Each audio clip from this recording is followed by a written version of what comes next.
The market on Veve is absolutely booming right now, and we've already done a series on what to do with 100 gems and what to do with 1,000 gems. And I'm consistently getting questions on what to do when you have 250, 500, 750. So today we're going to target the 250 mark, what you should be doing right now, how to pay attention to the market, and actually make some return on investment by being smart with your decisions.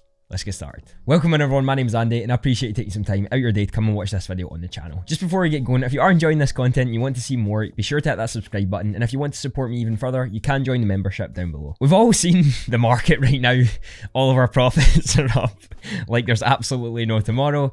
And there's a lot of FOMO probably going on when it comes to this. There's going to be a lot of new people coming onto this platform in the next few weeks just because they've been seeing that profit. When there's profit to be made, people are raring to get onto something, even though they could have got on months before. But I do understand why a lot of people want to get on now, and I want to help those people who are maybe willing to put in a little bit of an investment to maybe understand what Veve is and how to actually take advantage of these times and be smarter than we were when we first started, buying into things when we shouldn't have and not holding things when we should have as well. The first one that I say for all of these videos is always have enough for the drops. Now, the drop system is a lot harder to get than it used to be. There was a lot less people on the platform, and there was probably round about the same amount of additions we had at that time. I mean, the first time the comics were released, I was able to get 11 comics on the drop before they were actually sold out.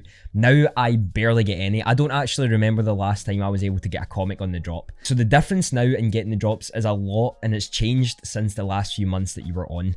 If you're coming on now, expect that you're not actually going to get any of the drops. The reason that I tell you to always keep the amount of money that you can for the drops, so I would say around about 50 or 60 gems is probably enough for most of the drops that are coming out, is because one drop can actually change your whole valuation of what you own. The thing is, you can get really lucky because someone actually has to win for who's getting the drop. So if you manage to pick up one of the comics, who knows, you might actually get a secret rare and be able to sell it for maybe 1,000 gems at the moment, depending on what it is, of course, and massively increase your positions for what you have.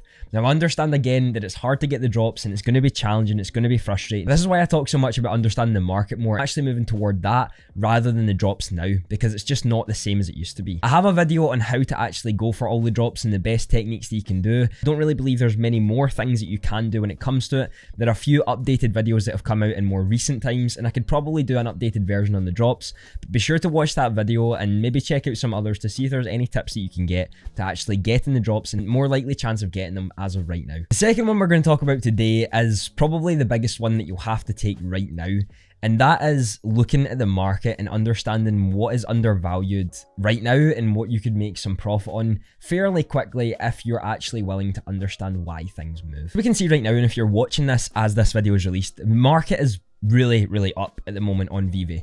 And it means there's a lot of things that have pumped up in price that can be organic, but some are definitely manipulated. You've got to remember that Ethereum whales and all that sort of stuff, they have millions and millions of dollars. Yet the floors for some of the Veve things below 100. So to be able to buy up a lot of the supply, someone with a lot of money doesn't actually have to spend a lot of their wealth in order to do that and to control a lot. Meaning, as of right now, a lot of things on Veve are easily manipulated to rapidly increase their price. Seen that last night with the Coca-Cola Polar Bear Snow Globe, which went from around 190 gems to probably about 430 at one point. That is back down now, but there are opportunities for manipulation to actually happen. We've seen that not only manipulation, but organic growth from some of the best comics when it comes to Marvel's Comic 1, Amazing Spider-Man 1, and Fantastic Four, with I think Marvel's Comic 1 reaching about 750 at one point last night. Again, it has took a little bit of a dip because people have started to sell off to take some profit, but it is important to understand that this is the case and these things can happen. But what often people don't pay attention to are things that maybe haven't took the same price rise as some other things have. And this is where you can actually take advantage, especially on times when the market is up and people are really excited to buy into things. One of the examples I'm going to give you right here is Ajax. Now, from the Eternal series, we can see that Ajax sat around 95 gems or so for quite a while. And in the recent market pump up, she's reached about a $200 mark, which is insane to think about, but it's incredible to see her rise so quickly over the last coming days. Now, Ajax is one of two rares in the Eternal series. And the other rare that we have is actually called Sprite. Now, Sprite isn't that different to Ajax. There isn't a massive change in what they are, what they look like. I mean, yes, Ajax looks a little bit cooler, but At the end of the day, it's not really that much of a difference. They both have the same amount of additions, and they're both in the Eternal series. Yet Sprite has only went from around 80 gems to about 125. So I'd say something like Sprite could easily go to around 175 gems due to the price differences that they had before. Ajax sitting only $10 averaging out before this above Sprite means that Sprite definitely has some room to grow if a few people decide, you know what, this is an undervalued character. What I want you to take from this is that people often FOMO into the things that other people are FOMOing into, not looking at other things that are maybe not jumping in price the same way as others would. Another example I can actually give to you right now is when markets are pumping, things that are recently released often take longer to get to the same price match as what other things that have been out for longer do. So we can take the likes of Deadpool, we can take the likes of Invisible Woman, we can take the likes of the Coca-Cola Snow Globes. They haven't been out for as long as some of the other things like Superman, Todd, and a lot of other things that have taken a significant jump over the last few days. But that does mean that because there's more additions, people are undervaluing what they actually are. If we look at Storm, someone who we compared to in yesterday's video, which I would highly recommend going to watch, by the way, it's a really important one. We saw she shot up from around 70, 80 odd gems, and now she's sitting at around 150. Now, yesterday when I talked about Invisible Woman and what she could actually rise to in the coming weeks, especially if the market continues to rise the way it is, she was sitting at around 55 gems, maybe 60 gems at some points. However, Invisible Woman is actually sitting at around 80 gems right now, and I still see she has room to grow, but we can see she's risen from 55 gems to around 80 gems overnight, with her total listings going from around 1800 all the way down to 833. People are starting to see that these things that are being released are probably something worth picking up. And with Invisible Woman and a Fantastic Four movie coming out over next year, there's people who are going to pay more attention to what she is and what she actually holds value with. Again, we talked about yesterday how characters in their real life depiction or their first comic book depiction are more likely going to be sought after than the Marvel Mighties, just purely because the cartoonish look.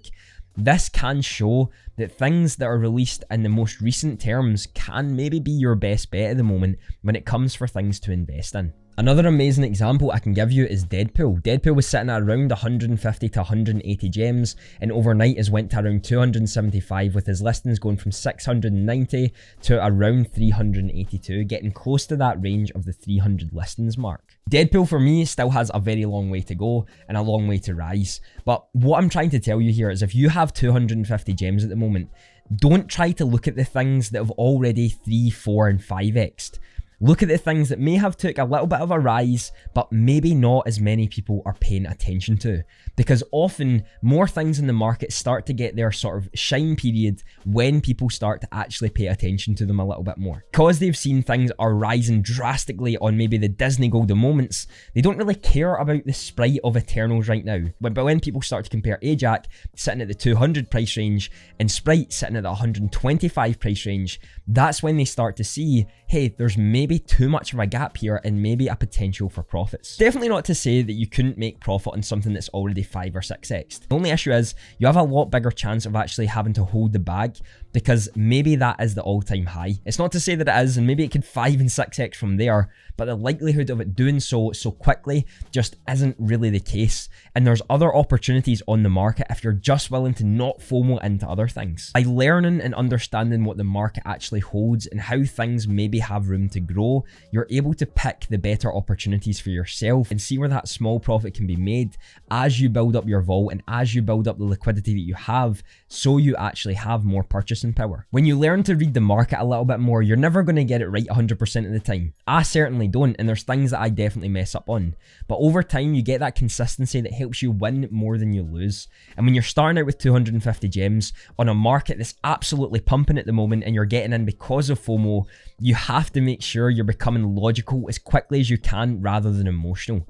If things are shooting up in value and you're seeing that disappear from the market, it might not be the best time as a beginner to actually FOMO into that because you don't really know where things will go. There's one other thing that I want to talk to you about when it comes to the 250 gem mark, or just any mark in general.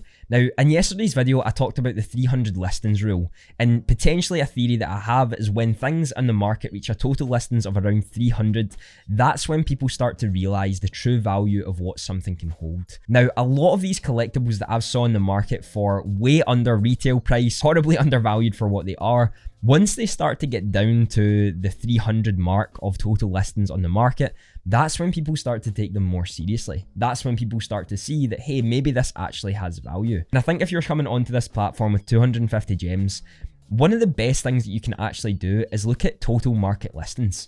Deadpool, from one of the weeks that I was watching him, went from around 1100 on the market to 600 in less than a week.